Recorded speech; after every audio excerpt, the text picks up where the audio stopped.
Orion could do what few others could. He could keep up with the goddess of the hunt.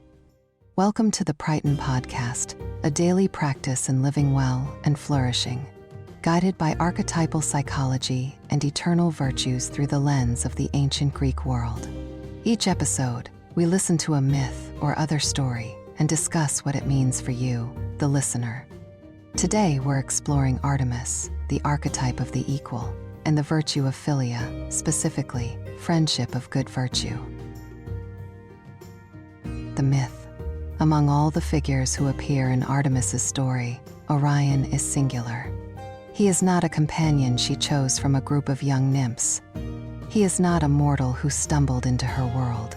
He is a giant, a hunter of extraordinary skill, and the ancient sources describe him as Artemis's companion in a way that is unlike any other relationship in her mythology. Apollodorus tells us simply that Artemis and Orion hunted together.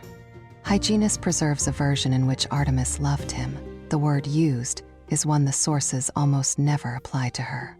She who held herself apart from all attachment, who chose the mountains over the city and solitude over dependency, found in Orion something rare enough to draw her in, a peer. He could range the same terrain she ranged.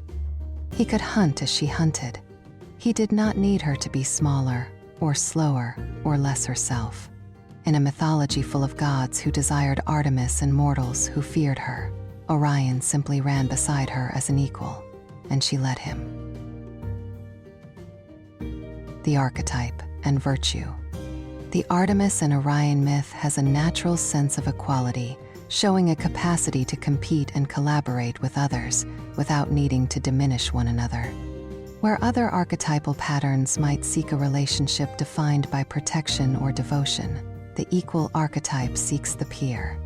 In this case, Artemis seeks someone whose strength matches her own, who earns her presence rather than simply receiving it. This is what makes the Orion story so striking in the context of Artemis's life. She is not softened by him. She is not domesticated or redirected. She simply finds, in him, someone worth running beside. The virtue Aristotle names for this kind of relationship is Philia, often translated as friendship, but in its highest form, something more precise. Friendship grounded in mutual admiration of character.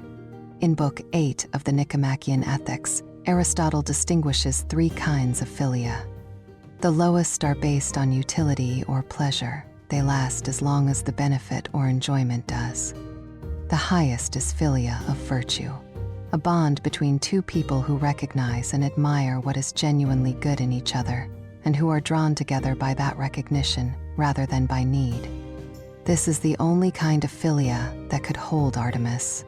And for those following the equal archetype, it is the only kind worth seeking. And now, today's healing words. Feel free to repeat after me, or simply listen and absorb the words. I call on the Artemis within me. The part of me that knows what it means to find a true equal, someone who does not ask me to be less,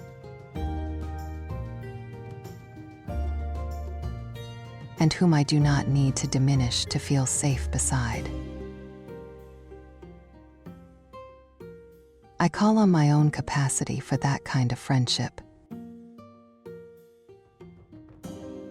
My own willingness to recognize genuine goodness in another. My own courage to let someone run beside me at full speed.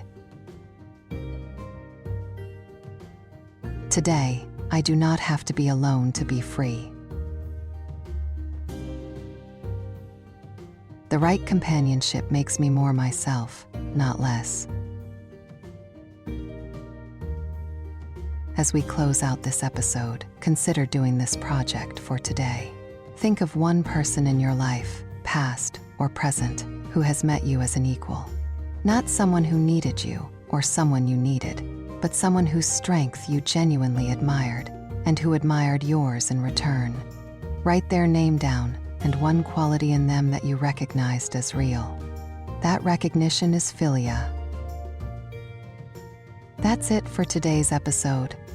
Tomorrow, on the Prytan Podcast, Artemis again, and the archetype of grief, and the virtue of megalopsychia, greatness of soul. If you'd like to join our community and support what we do, you can find us on Patreon at patreon.com/Prytan, that's spelled Prytan. In the meantime, live well and flourish.